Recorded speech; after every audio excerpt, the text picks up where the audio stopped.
सब किश हुक्मे आमदा, सब किश हुक्म जाए। आगत हुक्म विनाश हुक्म, आज्ञा भिन्न न कोय। जन्मण मरण हुक्म है, भाण आवे जाए। अमृत बाणी सतगुर पूरे की, जिस कृपाल होवे तिस हृदय बसेहा। आवन जाना तिसका कटिया, सदा सदा सुख होहा। गुरबाणी इस जग में चानण, कर में वसै मन आए। सच्ची बाणी स्यों चित लागै, आवन जान रहाए। जागत जोत शब्द गुरु जुगो जुग अटल, बख्श चवर दे मालक श्री गुरु ग्रंथ साहिब जी की पावन चरण शरण में जुड़ बैठी सन्मानयोग साध संगत जी, निमर गुरफतेह प्रवान करनी। वाहिगुरू जी का खालसा, वाहिगुरू जी की फतेह। सतगुरु जी दे अटल हुक्म अनुसार बहुत ही सत्कारयोग निर्मल आत्मा नाम बाणी दे रसीए जीवन मुक्त भाई साहब भाई बहादुर सिंह जी, बाबा बहादुर सिंह जी, सरदार बहादुर सिंह जी पिछले दिनों दे विच ब्रह्मलीन हो गए हैं। उन्हों की मिठी याद विच आपां सारे संगती रूप में जुड़ बैठे हाँ। परिवार दे रिश्तेदार सज्जन मित्र और बहुत प्यार वालियां रूहां सतगुरु जी की चरण शरण विच अपने शरधा के फुल भेट कर लिए आप सारे हाजिर होए।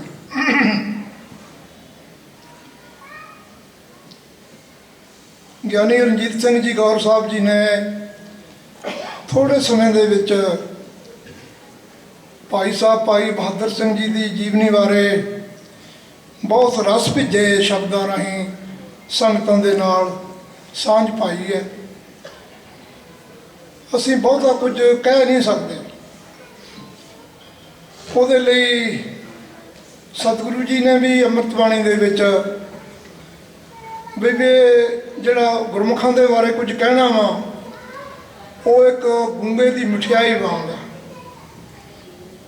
ਗੂੰਗਾ ਰਸਨਾ ਤੋਂ ਵਾਂਝਾ ਹੁੰਦਾ, ਕੁਝ ਬੋਲ ਨਹੀਂ ਸਕਦਾ, ਪਰ ਜਦੋਂ ਮਿੱਠੀ ਚੀਜ਼ ਗੁੜ ਖਾ ਲਵੇ, ਮਠਿਆਈ ਖਾ ਲਵੇ, ਉਹਦੇ ਰਸਤੇ ਉਹਦਾ ਆਨੰਦ ਉਹਦੀ ਮੁਸਕਰਾਹਟ ਤੋਂ, ਉਹਦੇ ਚਿਹਰੇ ਤੋਂ ਪ੍ਰਤੀਤ ਹੁੰਦਾ ਵਾ ਕਿ ਇਸ ਨੂੰ ਮਠਿਆਈ ਦਾ ਗੁੜ ਦਾ ਬੜਾ ਰਸ ਆਨੰਦ ਆਇਆ, ਪਰ ਉਹ ਬਿਆਨ ਨਹੀਂ ਕਰ ਸਕਦੇ। ਅਸੀਂ ਗੁਰਮੁਖਾਂ ਦੀ ਜੀਵਨੀ ਬਾਰੇ ਕੁਝ ਕਹਿ ਨਹੀਂ ਸਕਦੇ। ਹੁਣ ਨਜ਼ੀਕ ਖਜ਼ਾਏ ਦੇ ਭੇਦ ਨਾ ਕਿਸੇ ਦਿਨ। ਇੱਕ ਗੱਲ ਗੁਰਮੁਖ ਦੇ ਵਿੱਚ ਇਹਨੂੰ ਹਰ ਬੰਦਾ ਇਸ ਰਹੱਸ ਨੂੰ ਸਮਝ ਨਹੀਂ ਸਕਦਾ कि ਜਿਹੜੇ गुरमुख गुरु ਦੇ नवाजे हुए गुरु के अनुसार जीवन बतीत करते हैं, उन्होंने एक अजर अवस्था होंगी है, उन्होंने दसते नहीं किसी को, यही रहस्य है। बस जेड़े कुछ बहुता कुछ कहते हैं ਉਹ ਆਪਣਾ ਕੁਝ ਕੀਤਾ ਹੋਇਆ ਵੀ ਗਵਾ ਵੀ ਲੈਂਦੇ ਨੇ। ਮੈਨੂੰ ਵੀ ਪਿਛਲੇ ਸਮੇਂ ਦੇ ਵਿੱਚ ਗਿਆਨੀ ਰਣਜੀਤ ਸਿੰਘ ਜੀ ਹੋਰਾਂ ਨੇ, ਮੈਂ ਇਹਨਾਂ ਦਾ ਧੰਨਵਾਦੀ ਹਾਂ, ਇਹ ਕਹਿਣ ਲੱਗੇ ਸਿੰਘ ਸਾਹਿਬ ਜੀ ਅੱਜ ਤੁਹਾਨੂੰ ਇੱਕ ਗੁਰਮੁਖਾਂ ਦੇ ਨਾਮ ਬਾਣੀ ਦੇ ਰਸੀਏ ਇੱਕ ਕੀਰਤੀ ਕਰਨ ਵਾਲੇ ਗੁਰਸਿੱਖ ਦੀ ਤੁਹਾਨੂੰ ਦਰਸ਼ਨ ਕਰਾਉਂਦੇ ਹਾਂ। ਮੈਂ ਘਰੇ ਬੈਠਾ ਸੀ, ਇਹਨਾਂ ਦੇ ਕੋਲ ਆਇਆ, ਮੈਨੂੰ ਇਹ ਲੈ ਗਏ ਭਾਈ ਸਾਹਿਬ ਬਹਾਦਰ ਸਿੰਘ ਜੀ ਦੇ ਘਰੇ। ਇਹਨਾਂ ਨੇ ਫਿਰ ਮੈਨੂੰ ਪਹਿਲਾਂ ਵੀ ਦੱਸਿਆ ਸੀ ਵੀ ਗਿਆਨੀ ਸੰਤ ਸਿੰਘ ਜੀ ਮਸਕੀਨ ਹੋਰਾਂ ਨੇ ਉਹਨਾਂ ਦੀ ਨੇੜਤਾ ਸੰਗਤ ਕਰਦੇ ਰਹੇ ਨੇ। ਉਹ ਕਹਿੰਦੇ ਨੇ ਵੀ ਇੱਕ ਗੁਰਮੁਖ ਨਾਮ ਰਸੀਆ ਉਹ ਹੈ। ਇਹਨਾਂ ਨੇ ਵਾਰ-ਵਾਰ ਉਹਦਾ ਜ਼ਿਕਰ ਕੀਤਾ। ਜਿਹੜੇ ਗੁਰਸਿੱਖ ਨੇ ਗੁਰੂ ਦੇ ਅਨੁਸਾਰ ਜੀਵਨ ਬਸਰ ਕਰਦੇ ਨੇ, ਉਹਨਾਂ 'ਚ ਇਹੀ ਗੱਲ ਹੈ ਵੀ ਇੱਕ ਉਹ ਸੱਚੀ ਕਿਰਤ ਕਰਦੇ ਨੇ, ਇੱਕ ਪ੍ਰਭੂ ਦੀ ਕੀਰਤੀ ਕਰਦੇ ਨੇ। ਉਹ ਸੱਚ ਸਭਨਾ ਹੋਏ ਦਾਰੂ ਪਾਪ ਕੱਢੈ ਧੋਏ, ਸੱਚ ਉਹਨਾਂ ਦੇ ਜੀਵਨ ਦੇ ਵਿੱਚੋਂ ਪ੍ਰਗਟਾਵਾ ਸੱਚ ਦਾ ਹੁੰਦਾ ਵਾ। ਉਹਨਾਂ ਦੀ ਕਿਰਤ ਰਾਹੀਂ ਵੀ ਤੇ ਉਹਨਾਂ ਦੇ ਜੀਵਨ ਰਾਹੀਂ ਪ੍ਰੇਰਨਾ ਦਾ ਸਰੋਤ ਬਣ ਜਾਂਦੇ ਨੇ ਉਹ ਗੁਰਮੁਖ। ਮੈਂ ਬਹੁਤਾ ਕੁਝ ਨਹੀਂ ਕਹਿਣਾ ਚਾਹੁੰਦਾ।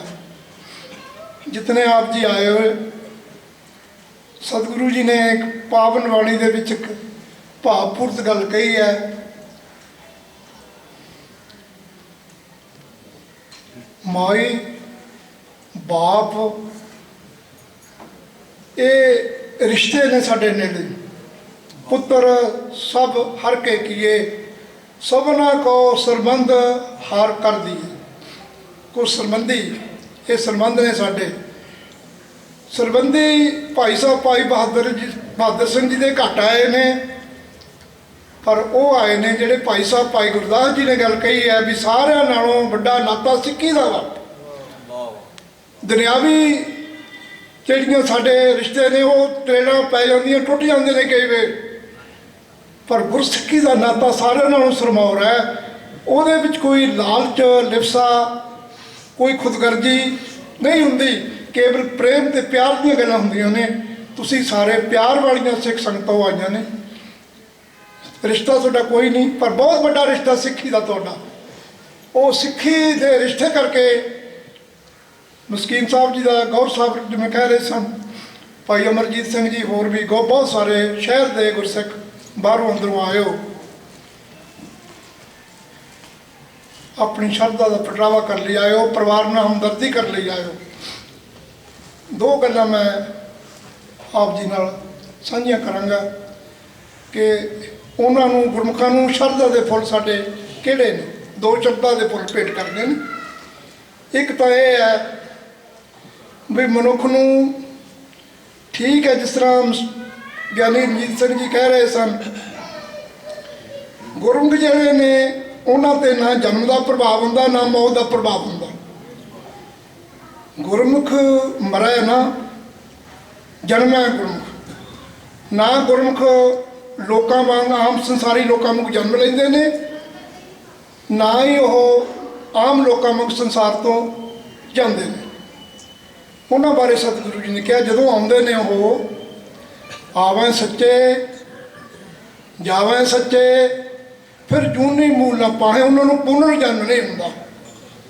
ਆਮ ਲੋਕ ਜਿਹੜੇ ਆਉਂਦੇ ਨੇ ਵਾਸ਼ਨਾ ਦੇ ਅਧੀਨ ਸੰਸਾਰ ਵਿੱਚ ਆਉਂਦੇ ਨੇ, ਉਹਨਾਂ ਦੀ ਲਿਵ ਪ੍ਰਭੂ ਨਾਲ ਟੁੱਟ ਜਾਂਦੀ ਹੈ, ਉਹਨਾਂ ਨੂੰ ਪੁਨਰ ਜਨਮ ਹੁੰਦਾ ਵਾ। ਆਸਾ ਆਵੇ ਮਨਸਾ ਜਾਏ, ਉਰਜੀ ਤਾਣੀ ਕਚਨਮ ਸਾ। ਪਰ ਗੁਰਮੁਖ ਜਿਹੜੇ ਨੇ ਆਵੇਂ ਸੱਚੇ ਜਾਵੇਂ ਸੱਚੇ, ਫਿਰ ਜੂਨੀ ਮੂਲ ਨਾ ਪਾਹੇ। ਗੁਰਮੁਖ ਦਰ ਸੱਚੇ ਸੱਚਿਆਰ ਹੈ, ਸੱਚੇ ਮਾਹੇ ਸੁਮਾ।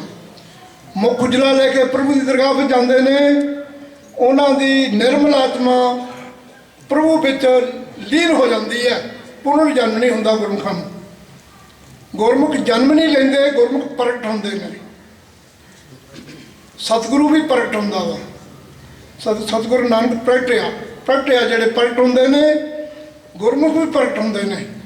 नहीं तो फिर ये गल जी सतगुरु ने कहा, जो जन्म है तो सर पर मरना, जिहड़ा जन्म लेगा वह बश मरेगा भी। गुरमुख जन्म नहीं लेंदे, प्रगट होंदे ने। सानू लोकां दीयां नज़रां दे विच सानू दिसदे ने ये शरीर दा अंत हुंदा जांदे ने, पर उन्हां दा आउणा भी विलखण, जाना भी विलखण। एक गल आपां भी मनुख की जिंदगी का कोई भरोसा नहीं है, कदों संसार तो मनुख ने चले जाना। ये परमात्मा ने अपने हाथ में रखी है गल, कोई किसी को पता नहीं कदों संसार तो चले जाना। गुरु रामदास महाराज जी ने सानू साडी सुत्ती हुई चेतना नूं जगाया। हर जपदियां आखन टलना की जाई मेरी जिंदड़ी है, मत के जापै साहो आवे कि ना आवे आराम। ये जिहड़ा साडा नाभि तो श्वासां दी गति चलती है, मुख तो कहते ने सियाणे 10 ਉਂਗਲਾਂ बाहर जाती है, फिर वापस आती है। भावां मनुख जागदा है, भावां मनुख सुत्ता पिया, भावां मनुख बैठा वा, भावां मनुख चलदा वा, ये श्वासां दी गति चलती रहिंदी है, पर कोई भरोसा नहीं गया होया श्वास वापस आना कि नहीं आना। इहनूं सफला कर लई दृढ़ होवो इस गल दे उत्ते। अपनी रसना दे नाल अमृत वेले उठ के जिन्हां बड़भागी गुरसिखां ने खंडे की पहल लई है, 5 प्यारिਆਂ ने उन्होंने मूल मंत्र ते गुरमंत्र दृढ़ करवाया। जे तुसी अमृत वेले उठ के जपदे हो, मुबारक तुहानूं। जे नहीं ये गल निरंतर हो रही तो अज दृढ़ होके जाओ, अमृत वेले उठ के गुरु चरणों में संखेप अरदास करके भावां 10 मिनट भावां 15 मिनट अपने मन नूं चार्ज करो। तुहानूं दुनियावी दुनिया दे विच भी सफलता होवेगी, अध्यात्मिक तौर पर भी सफलता होवेगी। तुसी हैरान होवोगे। मोबाइल की कार्ड कढ़ी है साइंसदान ने, किसी ने जिन्हें कढ़ी है, उन्हें वो बैटरी पाई है, बैटरी लो हो जाती है। असी एक दूजे नाल गल नहीं कर सकते, कहने इनू चार्ज कर लीए। चार्ज करते हैं फिर असी दूसरे नाल गल कर सकते हैं।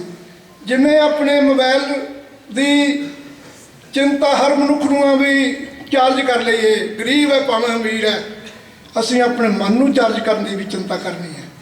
इनू गुरु शब्द नाल जोड़ांगे, यही सच्ची श्रद्धा दे फुल साडे उस निर्मल आत्मा बाबा बहादुर सिंह जी नूं होणगे। दूसरी गल सत संगत जी, आप धर्मी बनो, बच्चे बच्चों को धर्मी बनाओ। धर्म जिहड़ा वा वो सुखदाई जीवन बसर करदी भरमी प्रेरणा दिंदा वा। धर्मी बच्चे बच्चियां थोड़े परिवार दे विच सिक्खी दी बेल हरी भरी रहेगी। वो बच्चे बच्चियां थोड़े आग्याकार होणगे, सुखदाई जीवन थोड़ा बसर होएगा। ये भी साडी शरधा दे फुल भाई साहब भाई बहादुर सिंह जी ने, इनू आपां गल्ली बाती नहीं, सतगुर बचन कमावणे सच्चा है विचार। सतगुरु के कहे हुए बचनों को असीं कमाउणा वा, सुनते हाँ, मनते भी हाँ, पर उस ते अमल नहीं करते।